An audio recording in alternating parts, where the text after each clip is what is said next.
아가피아, 안톤 체호프. S군에 머무르는 동안 나는 사바 스토카치가 가꾸는 두보프 채마밭에 자주 들르곤 했다. 사람들은 그를 사브카라고 불렀다. 그 채마밭 근처에 강이 하나 있었는데 나는 늘 그곳에서 대대적인 낚시질을 하곤 했다. 낚시 도구와 식량을 모조리 챙기고 언제 다시 돌아온다는 기약도 없이 훌쩍 떠나는 것이다. 사실 나는 낚시에는 큰 관심이 없었다.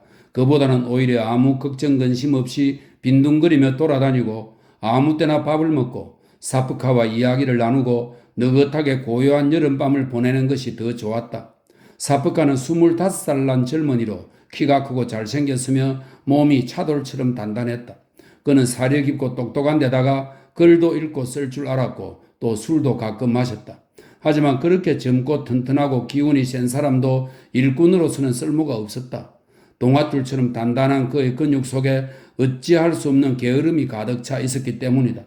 다른 사람들처럼 자신의 농가에서 살았던 젊은이는 분여지가 있어도 밭을 갈거나 씨를 뿌리지 않았고 일과는 땀을 닦고 살았다. 늙은 어머니가 구걸을 하고 다니도 하늘을 나는 새처럼 살았던 사프카는 아침이 되어도 점심으로 무엇을 먹을지 알지 못했다. 하지만 그건 의지나 기운이 부족해서도 아니었고 어머니를 가엾게 여기는 마음이 부족해서도 아니었다. 그는 단지 일하고 싶은 마음이 없었고 또 왜 일해야 하는지를 깨닫지 못했던 것이다. 그의 외모에서는 아무 목적 없는 편안한 삶에 대한 타고난 욕망이 아니 그 예술가적인 욕망과 함께 근심 걱정 없는 태평함이 강하게 풍겼다. 젊고 건강한 몸이 생리적으로 육체 노동에 끌릴 때에도 사프카는 부질없고 제멋대로 할 수 있는 일, 그러니까 아무짝에도 쓸모없는 말뚝을 깎거나 아낙네들과 장난치는 일에 잠시 열중하곤 했다. 그가 가장 좋아하는 자세는 정신을 집중한 채 꼼짝하지 않고 가만히 있는 것이었다. 그는 한 곳에서 몇 시간 동안 그것도 한 곳만 바라보며 꼼짝하지 않고 서 있을 수 있었다. 움직일 때라고는 신통한 생각이 떠오를 때 그것도 무언가 갑작스럽고 빠른 동작을 해야 할 때뿐이었다. 예컨대 달려가는 개의 꼬리를 잡는다든지 안악의 머리 수건을 벗긴다든지 큰 구덩이를 뛰어넘을 때 그랬다. 움직이기를 그렇게 싫어하니 가진 것 없는 빈 털터리가 된 것도 당연하고 그 누구보다 외롭게 사는 것도 당연한 일이었다. 시간이 흐를수록 밀린 세금이 늘어났고 그는 촌락 공동체가 마련해준 일자리를 찾아갈 수밖에 없었다. 그것은 늙은이에게나 걸맞은 일자리, 즉 공동 채마밭을 지키는 이름만 그럴듯한 감시인 자리였다.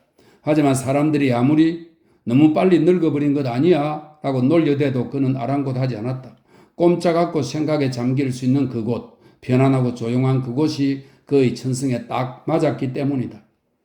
화창한 5월의 어느 날 저녁 나는 바로 그 사프카를 찾아가게 되었다. 지금도 기억하지만 나는 마른 풀 냄새가 숨이 막힐 정도로 짙게 풍기는 오두막의 찢어지고 헤어진 깔개 위에 누워 있었다. 나는 두 손으로 머리를 받친 채 앞을 바라보고 있었고 발치에는 나무 갈퀴가 놓여 있었다. 갈퀴 뒤에 앉아있는 사프카의 개 쿠치카의 모습이 까만 점처럼 보였고 쿠치카로부터 4미터도 안 되는 곳의 땅은 가파른 강변 쪽으로 푹 꺼져 있었다. 누워있는 내게는 강이 보이지 않았다. 단지 이쪽 강변에 빽빽하게 들어선 버드나무의 끝가지들과 구불구불하고 마치 베어먹은 땅, 반대편 강변의 가장자리가 보일 뿐이었다. 강변 너머 멀리 어두운 언덕 위에는 시골 농가들이 마치 깜짝 놀란 어린 자고새들처럼 바싹 달라붙어 있었다. 사프카는 이 농가들 중 한 곳에서 살고 있었다. 언덕 너머에서는 저녁 노을이 붉게 타오르고 있었고 옅은 자줏빛 띠 하나가 겨우 남아 있었는데 그 띠마저도 화토불이 째로 덮이듯 조그만 구름들로 덮이기 시작했다. 채마밭 오른쪽으로는 호련히 불어오는 바람에 조용히 속삭이거나 이따금씩 부르르 떨며 거무스러해지는 오리나무 숲이 보였고 왼쪽으로는 끝없이 펼쳐진 들판이 보였다. 어둠 속 들판과 하늘의 경계가 불분명해지는 곳에서 불빛이 밝게 비추고 있었고 내게서 좀 떨어진 곳에는 사프카가 앉아 있었다. 터키식으로 꿇어앉은 그는 머리를 수그린 채 상념에 잠겨 구치가를 바라보고 있었다. 살아있는 미끼를 끼운 낚시찌는 오랫동안 강물 위에서 꼼짝도 않고 있었고 우리는 휴식을 취하는 것 말고는 아무것도 할 일이 없었다. 지칠 줄 모르고 빈둥거리는 사프카는 이런 휴식을 아주 좋아했다. 노을은 아직 완전히 사라지지 않았고 여름밤은 부드럽고 포근하게 애무하듯 자연을 휘감고 있었다.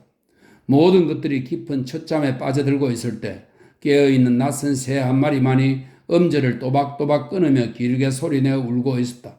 그 소리는 마치 너 니키타 보았어? 라고 묻고는 곧바로 보았어 보았어 보았어 라고 대답하는 것 같았다. 왜 오늘은 꾀꼬리들이 안 울지? 나는 사프카에게 물었다. 사프카는 천천히 나를 향해 고개를 돌렸다. 그의 얼굴선은 굵고 또렷하고 표정이 풍부함이 여자의 얼굴처럼 부드러웠다. 그는 다정하고 상념에 잠긴 눈길을 돌려 숲과 버드나무를 힐끗 쳐다본 다음 주머니에서 천천히 피리를 꺼내 입에 대고는 암 꾀꼬리 소리를 내기 시작했다.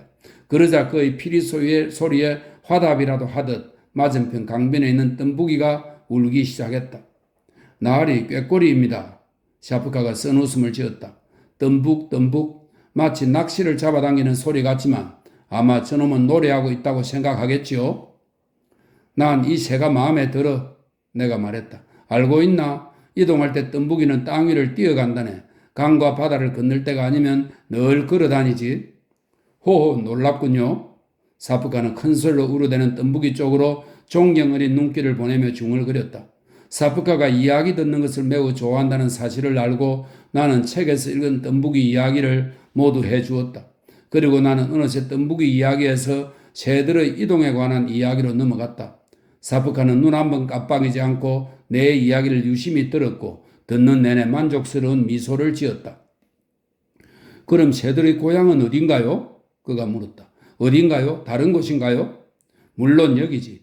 여기서 태어나 새끼들을 낳아 기르니까 여기가 새들의 고향이지. 다만 얼어 죽지 않으려고 멀리 날아가는 것뿐이야. 재미있는데요? 사프카가 기지개를 켜었다. 무슨 얘기든 다 재미있어요. 새든 사람이든 돌멩이든 모두 다 나름의 지혜를 갖고 있어요. 아, 그런데 나으리께서 오실 줄 알았으면 계집에게 오지 말라고 했을 텐데요. 오늘 밤에 계집 하나가 기어이 오겠다고 했어요. 아, 그렇게 하게 방해하지 않을 테니까. 내가 말했다. 나는 숲에 누워 있으면 돼. 정말 그래도 될까요? 내일 오면 무슨 죽을 일이라도 생기는지. 여자가 여기 있으면 그저 침이나 질질 흘리며 이야기를 듣겠지요. 여자 앞에서는 도통 진지한 얘기를 할 수 없다니까요. 다리아를 기다리는가? 나는 잠시 침묵을 지키다가 사프카에게 물었다. 아니요. 오늘 밤엔 다른 계집이 오겠다고 하네요. 아가피아 스트렐치아라는 계집이에요. 사프카는 마치 담배나 수프에 대해 이야기하듯 예사롭게 말하면서 은근슬쩍 말꼬리를 흐렸다. 나는 깜짝 놀라서 은근주춤 일어섰다. 아가피아 스트렐치아는 내가 아는 여자였기 때문이다. 그녀의 나이가 19이나 20살쯤 되었을까? 어쨌든 그녀는 젊고 늠름한 전철수에게 시집간 지 채 1년도 되지 않은 아주 젊은 각시였다. 그녀는 시골 마을에 살았고 남편은 매일 밤 선로 작업을 마친 후 집으로 돌아왔다. 이 봐, 자네가 하는 계집들과의 연애놀이는 뒤끝이 좋지 못할 걸세? 나는 한숨을 내쉬었다. 뭐 될 대로 되라지요. 사프카가 잠시 생각한 후에 다시 입을 열었다. 계집들에게 말했지만 도무지 말을 들어먹어야 말이죠. 멍청한 것들이 쓴맛을 덜 봐서 그렇죠. 침묵이 흘렀다. 그 사이에 어둠은 더욱 짙어졌고 사물들의 형체도 흐릿해졌다. 언덕 너머에 있던 붉으스레한 노을띠가 완전히 사라지자 별들은 더욱 밝게 빛나기 시작했다. 우울하고 단조로운 여자들의 울음소리와 뜸부기 우는 소리 그리고 메추라기의 울음소리도 밤의 정적을 깨뜨리지는 못했다. 아니 그 소리들이 밤의 정적을 훨씬 더 단조롭게 만들었다. 새들이나 벌레들보다는 오히려 하늘에서 우리를 내려다보는 별들이 나직한 소리로 우리의 귀를 매혹시키는 것 같았다. 사프카가 먼저 침묵을 깼다. 그는 구치가를 바라보던 시선을 천천히 내게로 옮겼다. 나으리, 지루하신 것 같은데 저녁을 드시죠? 그는 나의 동의를 기다리지도 않고 곧장 배를 깔고 초막 안으로 기어들어가더니 무언가를 더듬어 찾았다. 바로 그때 초막 전체가 종이장처럼 흔들리기 시작했다. 잠시 후 초막 밖으로 기어나온 그는 내가 가져온 보드카와 사기 접시를 내 앞에 내놓았다. 접시에는 구운 계란들과 돼지 기름을 바른 납작하고 둥근 호밀빵, 검은 빵 조각 등이 놓여 있었다. 우리는 바닥이 울퉁불퉁해 제대로 서 있지 못하는 잔에 보드카를 따라 마신 후 차려진 음식을 먹기 시작했다. 잿빛의 굵은 소금과 돼지기름을 바른 지저분한 빵, 고무처럼 말랑말랑한 계란이 아주 맛있었다. 자넨 호라비처럼 살면서도 좋은 것들을 많이 가지고 있군. 그래? 접시를 가리키며 내가 말했다. 어디서 났지? 계집들이 가져와요. 사프카가 중얼거렸다. 여자들이 왜 이런 걸 가져오지? 글쎄요, 연민 때문이겠죠? 여자들의 연민의 흔적은 음식뿐만 아니라 사프카의 옷에도 남아있었다. 그날 저녁 사프카의 허리에는 새 모직 허리띠가 메어져 있었고 지저분한 목에는 구리 십자가가 달린 선홍색 리본이 메어져 있었다. 여자들이 사프카를 못 견디게 좋아한다는 것과 사프카가 여자들에 대한 이야기를 별로 좋아하지 않는다는 것을 알고 있었던 나는 더 이상 캐묻지 않았다. 게다가 우리는 더 이상 이야기를 할 수도 없었다. 몸을 비벼대며 끈질기게 먹을 것을 기다리던 쿠치카가 벼랑간 귀를 쫑긋 세우고 어르렁거리기 시작했다. 누가 여우를 건너오고 있네요? 사프카가 말했다. 3분쯤 지나자 쿠치카가 다시 어르렁대기 시작했고 기침 소리가 났다. 쉿! 주인이 개를 향해 소리쳤다. 어둠 속에서 조심스러운 발소리가 희미하게 들리더니 이내 숲을 빠져나오는 여자의 실루엣이 보였다. 주위가 어두웠지만 나는 그녀를 알아볼 수 있었다. 아가피아 스트렐치아였다. 우리 쪽으로 조심스럽게 다가온 그녀는 발걸음을 멈추고 가쁜 숨을 몰아쉬었다. 걸어오느라 힘이 들었다기보다는 어두운 밤에 여우를 건널 때면 누구나 경험하게 되는 두려움과 불쾌한 감정 때문에 숨이 가빴을 것이다. 그녀는 초막 옆에 한 사람이 아닌 두 사람이 있는 것을 알고는 가볍게 소리를 지르며 한 걸음 뒤로 물러섰다. 아, 누구나? 사프카가 둥근 빵을 입에 쑤셔 넣으며 말했다. 나야, 저예요. 그녀는 무언가 같은 보따리를 땅 위에 털썩 내려놓고는 나를 곁눈질해 보면서 중얼거렸다. 야코프가 안부 전해달라고 했어요? 무슨 헛소리야, 야코프라니. 사프카가 쓴 웃음을 지었다. 거짓말할 것 없어. 나리는 너가 여기 왜 왔는지 알고 계시니까 앉아서 같이 먹자. 나를 곁눈질하던 아가피아는 잠시 망설인 후에 자리에 앉았다. 오늘 밤에는 안 오는 줄 알았어. 오랜 침묵 끝에 사프카가 말했다. 왜 앉아만 있어? 먹어. 아니면 보드카라도 한 잔 마실 거야? 무슨 말이에요? 아가피아가 말했다. 난 술꾼이 아니에요. 그래도 한 잔 해. 가슴이 뜨거워질 거야. 자. 사프카가 찌그러진 술잔을 내밀자 아가피아는 천천히 보드카를 마셨다. 하지만 그녀는 안주에는 손도 대지 않은 채 후하고 입기만 한번 크게 내뿜었다. 뭘 가져왔군? 보따리를 푸는 사프카의 목소리에 거만하고 익살스러운 뉘앙스가 담겨 있었다. 계집들은 뭘 가져오지 않고는 못 베기나 봐. 야, 만두하고 감자 아냐? 잘들 처먹고 사는군. 사프카가 나를 향해 얼굴을 돌리며 한숨을 내쉬었다. 이 마을에서 겨울에 저장해둔 감자를 아직도 가지고 있는 건 여자들 뿐이죠. 어둠 때문에 아가피아의 얼굴이 잘 보이지 않았다. 그러나 그녀의 어깨와 머리의 움직임으로 보아 그녀는 사프카의 얼굴에서 눈을 떼지 못하는 것 같았다. 두 사람의 미래를 방해하고 싶지 않았던 나는 몸을 일으켜 산책을 나가려고 했다. 그런데 그때 갑자기 꾀꼬리의 나지막한 콘트랄토 소리가 들렸고 30초 후에는 그 소리가 높고 가느다란 단소금으로 변했다. 사프카가 벌떡 일어나 그 소리에 귀를 기울였다. 어제 그 꾀꼬리야. 사프카가 말했다. 잠깐만요. 급히 자리를 뜬 사프카가 소리 없이 숲으로 달려갔다. 꾀꼬리를 잡아서 뭐 하려고? 나는 그의 등 뒤에 대고 소리쳤다. 그냥 내버려둬. 사프카는 소리치지 말라는 듯 한 손을 내젓고는 어둠 속으로 사라졌다. 마음만 먹는다면 사프카는 훌륭한 사냥꾼도 될 수 있고 훌륭한 낚시꾼도 될 수 있었다. 하지만 그의 재능 역시 힘과 마찬가지로 쓸데없이 낭비되곤 했다. 평범한 일을 할 때는 게을렀지만 사냥할 때는 기이한 행동에 쓸데없는 정열을 쏟아붓곤 했던 것이다. 그는 꾀꼬리를 잡을 때 반드시 두 손으로 잡았고 꼬치 고기를 사냥용 총으로 쏘았다. 그리고 커다란 낚시로 작은 물고기를 잡으려고 몇 시간씩 강가에 서 있기도 했다. 나와 남게 된 아가피아는 한 번 기침을 한 후에 손바닥으로 여러 번 이마를 문질렀다. 보드카를 마신 후에 쥐기가 올라오는 모양이었다. 어떻게 지내 아가씨야? 나는 더 이상 말없이 있을 수가 없었다. 잘 지내요. 나으리 그런데 아무한테도 말씀하시면 안 돼요. 그녀가 갑자기 속삭이는 목소리로 말했다. 그럼 물론이지. 나는 그녀를 안심시켰다. 그런데 넌 정말 대담하구나 아가씨야. 야코프가 알면 어떻게 하려고? 그이는 몰라요. 하지만 갑자기 눈치챌 수도 있잖아. 아니요. 제가 남편보다 먼저 집에 가면 돼요. 그이는 지금 선로 작업을 하고 있어요. 그리고 우편 열차가 떠나야 집으로 돌아올 수 있어요. 기차 지나가는 소리는 여기서도 들려요. 아가피아는 다시 한 손으로 이마를 문지르고 사프카가 사라진 쪽을 바라보았다. 꾀꼬리가 울었다. 새 한 마리가 땅에 스칠 정도로 낮게 날다가 우리를 발견하고는 몸을 들더니 가볍게 날갯짓을 하며 강 쪽으로 날아갔다. 꾀꼬리는 금세 울음을 멈추었지만 사프카는 돌아오지 않았다. 아가피아는 자리에서 일어나 불안한 듯 몇 걸음 내딛다가는 도로 자리에 주저앉고 말았다. 도대체 어떻게 된 인간이야? 아가피아가 참지 못하고 말했다. 모처럼 찾아온 기회인데 전 이제 가봐야겠어요. 사프카, 나는 소리를 질렀다. 사프카. 메아리조차 대답하지 않았다. 아가피아는 불안한 듯 몸을 움직이더니 다시 자리에서 일어났다. 이젠 가야겠어요. 그녀는 흥분한 목소리로 말했다.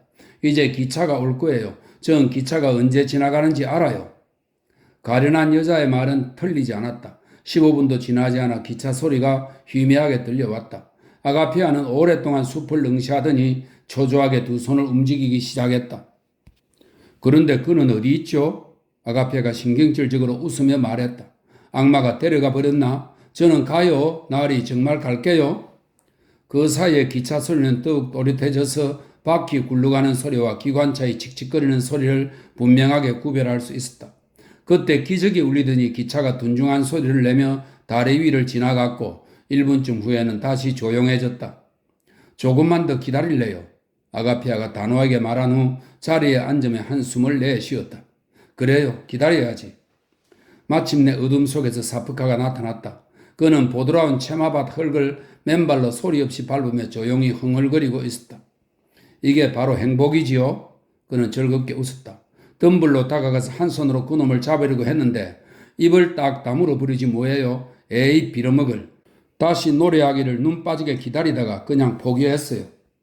아가피아 쪽으로 다가온 사프카는 꼴사납게 땅바닥으로 쓰러질 뻔했지만 양손으로 아가피아의 허리를 잡아 간신히 몸의 균형을 잡을 수 있었다. 그런데 너는 왜 애 낳는 산모처럼 그렇게 짠떡 찌푸린 얼굴을 하고 있지? 사프카가 물었다. 사프카는 착하고 순박했다. 그런데 여자들을 대할 때면 그는 경멸하는 듯한 태도를 보였고 심지어 자신을 사모하는 여자들의 감정까지도 경멸하는 듯한 태도로 비웃었다. 어쩌면 그런 모욕적인 태도가 시골 여자들에게 뿌리칠 수 없는 매력으로 다가왔는지도 모른다. 그는 키가 크고 얼굴도 잘생긴 남자였다. 그리고 여자들을 경멸하듯이 바라보는 그의 눈길에도 은은한 부드러움이 묻어 있었다. 그러나 그가 지닌 매력을 외모로만 설명할 수는 없었다. 멋진 외모와 독특한 태도는 물론이고 그가 누구도 부인할 수 없는 인생 낙오자라는 사실과 고향집에서 채마밭으로 쫓겨날 수밖에 없었던 불행한 처지 역시 여자들의 마음을 움직였을 것이다. 자, 너가 여기에 왜 왔는지 나리께 말씀드려.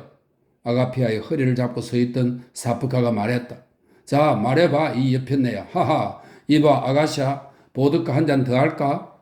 나는 자리에서 일어나 채마밭 일항을 따라 걸어갔다. 거뭇거뭇한 두둑들이 크고 납자가 묻은 들처럼 보였고 일항에서는 파헤쳐진 흙의 냄새와 이슬로 덮이기 시작한 풀잎들의 부드럽고 축축한 냄새가 풍겼다. 왼쪽에서는 빨간 불빛이 계속 빛나고 있었는데 그 모습이 마치 미소를 띈 듯 상냥해 보였다. 나는 행복한 웃음소리를 들었다. 그것은 아가피아의 웃음소리였다. 그런데 기차는 갑자기 이런 생각이 들었다. 기차는 이미 오래전에 지나갔는데 나는 잠시 기다렸다가 초막으로 돌아왔다. 초막에서는 사프카가 가만히 무릎을 꿇고 앉아 작은 소리로 노래를 흥얼거리고 있었다. 노래 가사는 너는, 너와 나는 같은 단순한 것이었다. 보드카와 사프카의 경멸하는 듯한 애무, 후덥지근한 밤 공기에 취한 아가피아는 사프카 옆에 누워 자신의 얼굴을 그의 무릎에 바싹 갖다 댔다. 그녀는 감정에 푹 빠져 있었던 탓에 내가 온 것도 알아채지 못했다. 아가씨야, 기차 지나간 지 한참 됐어. 내가 말했다. 자, 이제 가야지. 사프카가 머리를 끄덕이며 말했다. 여기서 이러고 있을 거야. 부끄러운 줄도 모르고. 아가피아가 움찔 놀라 사프카의 무릎에서 머리를 들어 올렸지만 나를 힐끗 쳐다보고는 다시 그의 무릎에 머리를 기댔다. 가야 할 때가 한참 지났어. 내가 말했다. 아가피아는 몸을 뒤척이다가 한쪽 무릎을 세워 엉거주춤 일어섰다. 그녀는 괴로워하고 있었다. 나는 아가피아가 망설이고 있다는 것을 어둠 속에서도 알 수 있었다. 한순간 자신이 어디에 와 있는지 깨달은 듯 몸을 일으키려 해보았지만 어떤 무자비하고 강력한 힘에 온몸이 밀쳐지기라도 한 듯 그녀는 다시 샤프카에게 매달렸다. 싫어요. 그녀의 말에는 가슴 깊은 곳에서 나오는 거친 웃음소리가 섞여 있었고 그 웃음에는 무모한 결의와 무기력함, 아픔이 배어 있었다. 나는 조용히 숲으로 걸어가서 낚시 도구가 있는 강 쪽으로 내려갔다. 강은 잠들어 있었다. 높은 줄기에 달린 보드러운 겹꽃이 아직은 잠들지 않았다는 것을 알려주려고 하는 아이처럼 내 뺨을 부드럽게 건드렸다.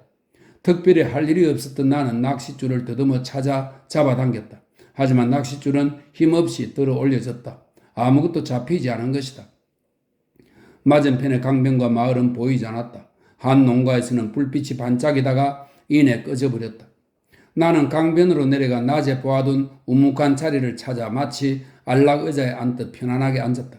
그리고 오랫동안 그렇게 앉아 있었다. 별빛이 흐려지는 것이 보였고 서늘한 기운이 가벼운 숨결처럼 대지에 퍼져 잠에서 깨어나는 버드나무 잎을 건드리는 것이 보였다. 아가피아, 마을 쪽에서 누군가의 희미한 목소리가 들려왔다. 아가피아. 집으로 돌아온 남편이 마을 이곳저곳을 돌며 아내를 찾고 있었다. 그런데 바로 그 순간 채마밭에서 기덕거리는 웃음소리가 들렸다. 그의 아내가 자신의 본분을 망각하고 연애놀이에 푹 빠져 몇 시간의 행복으로 자기를 기다리고 있을 내일의 고통을 보상받기 위해 애쓰고 있었던 것이다. 나는 그만 잠이 들고 말았다. 내가 잠에서 깼을 때 사프카는 옆에 앉아 내 어깨를 가볍게 흔들고 있었다. 강과 숲, 물에 씻긴 푸른 강변, 마을과 들판, 이 모든 것을 비추며 해맑은 아침 햇살이 얼굴을 내밀고 있었다. 방금 떠오른 햇빛이 가는 나무 줄기들 사이를 뚫고 와 내 등을 때렸다. 고기를 잡고 계신 거예요? 사프카가 쓴웃음을 지었다. 자, 일어나세요. 나는 기분 좋게 기지개를 켜고 막 깨어난 내 가슴은 물기를 머금은 향기로운 공기를 개걸스럽게 들이마시기 시작했다. 아가샤는 갔나? 내가 물었다. 저기 있어요. 사프카가 여울 쪽을 가리켰다. 나는 사프카가 가리키는 쪽으로 눈길을 돌렸다. 머리 수근이 흘러내려 머리칼이 헝클어진 아가피아가 치마를 약간 들어올린 채 강을 건너고 있었다. 그녀는 가까스로 두 다리를 움직이고 있었다. 고양이는 자신이 누구의 고기를 먹어 치웠는지 알고 있지요? 사프카가 눈을 가늘게 뜨고 아가피아를 바라보며 중얼거렸다. 꼬리를 내리고 돌아가는군. 계집들은 고양이처럼 장난을 좋아하고 토끼처럼 겁이 많아요. 저 바보는 어제 가라고 했을 때 가지 않았죠. 이제 저 계집은 벌을 받고 나는 읍내로 끌려갈 거예요. 계집 때문에 한바탕 싸움을 벌여야겠죠. 무태에 오른 아가피아는 들판을 지나 마을로 걸어갔다. 처음에는 아주 용감하게 걷던 그녀가 어느 순간 불안과 두려움에 사로잡혔는지 갑자기 걸음을 멈추고는 뒤로 돌아서서 깊은 숨을 들이마셨다. 정말 지독히도 무서워하는군. 아가피아의 뒤로 이슬에 젖은 풀밭을 따라 펼쳐진 선명한 초록빛 띠를 보며 사프카가 쓴웃음을 지었다. 가고 싶지 않은 거야. 남편이란 자가 벌써 1시간 동안이나 기다리고 있는데 그 사람 본 적 있으세요? 마지막 말을 내뱉는 사프카의 입가에 미소가 떠올랐지만 나는 심장 언저리가 싸늘해졌다. 야코프가 마을 어귀에 있는 농가 옆에서 자기 쪽으로 걸어오는 아내를 똑바로 바라보고 있었다. 그는 장성처럼 꼼짝 않고 서 있었다. 그는 아내를 바라보며 무슨 생각을 하고 있었을까? 아내를 만나면 무슨 말을 하려고 했을까? 아가피아는 잠시 멈춰서서 마치 우리가 도와주기를 바란다는 듯이 뒤를 한번 돌아보고는 다시 걸음을 옮겼다. 술에 취한 사람도 멀쩡한 사람도 그런 걸음걸이를 하지는 않는다. 아가피아는 분명 남편의 따가운 눈길을 견딜 수 없어 몸을 비비꼬고 있었을 것이다. 그녀는 때로는 지그재그로 걸었고 때로는 무릎을 굽힌 채 제자리 걸음을 하면서 곤란하다는 듯 두 팔을 벌렸고 때로는 뒷걸음질을 쳤다. 그녀는 100걸음쯤 가다가 다시 한번 뒤를 돌아보고는 그 자리에 주저앉고 말았다. 자넨 등불 뒤에라도 숨지 그래. 내가 사프카에게 말했다. 혹시 남편이 자네를 보기라도 하면 어차피 남편은 아가샤가 누구와 함께 있다가 오는지 알고 있어요. 계집들이 양배추를 가지러 그것도 오밤중에 채마밭에 가는 일은 없잖아요. 나는 사프카의 얼굴을 슬쩍 보았다. 그의 얼굴은 창백했고 혐오스러운 연민으로 일그러져 있었다. 그것은 고통스러워하는 짐승을 볼 때 사람들이 느끼게 되는 그런 연민이었다. 고양이는 웃고 쥐는 눈물을 흘리지요. 그가 한숨을 내쉬었다. 아가피아는 벌떡 일어나 머리를 가로젓고는 용감한 걸음걸이로 남편을 향해 걸어갔다. 아마도 있는 힘을 다해 마음을 다잡았으리라.